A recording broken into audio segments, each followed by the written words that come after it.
আসুন আজকে কয়েকটা নিউজ আপনাদেরকে দেখাই। মানে মোদি মিডিয়া, গদি মিডিয়া, রিপাবলিক বাংলা, আজতাক বাংলা, তারপরে G24, জি বাংলা নিউজ 24। আসলে এরা কোন টাইপের নিউজ প্রচার করে, আমি সেই সব নিউজের টাইটেলগুলো একটু পড়ছি, আপনারা শুনুন। সীমান্তবর্তী এলাকায় হিন্দুদের জন্য বৈধ আগ্নেয়াস্ত্র রাখার পক্ষে সওয়াল শুভেন্দু অধিকারীরা।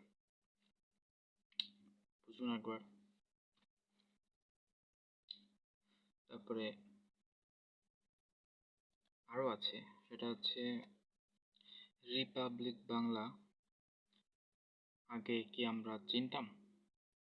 চিনতাম না।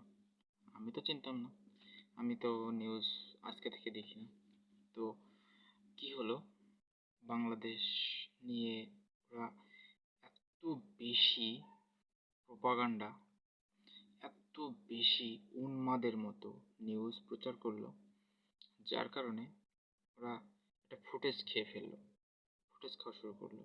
যেমন এই মনে করেন 5ই আগস্টের আগে থেকে খুব প্রোপাগান্ডা, এই হচ্ছে সেই হচ্ছে, হেন হচ্ছে তেন হচ্ছে।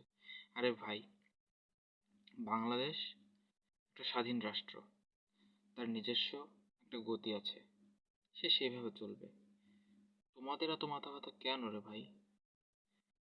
আমি কি খাবো, আমি কি পরবো, সেটা তোমরা ঠিক করে দিবা কেন? আমি এ দেশের নাগরিক, আমি তো তোমার দেশের কোনো বিষয়ে নাক গলাচ্ছি না। তাহলে ময়ূক, ময়ূক তো একটা পাগলা গারদের পাগলা। মানে বাংলাদেশ, পাবনা থেকে মনে হয় পালিয়ে বাংলা ইন্ডিয়াতে গেছে, এবং সেখানে যে মানে সংবাদ প্রচারের একটা চাকরি পেয়েছে, চাকরি।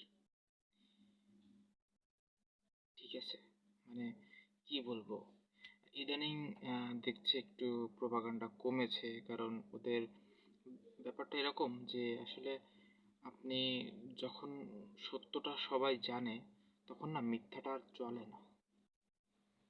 সত্যি বলছি, একদম চলে না, অচল হয়ে পড়ে।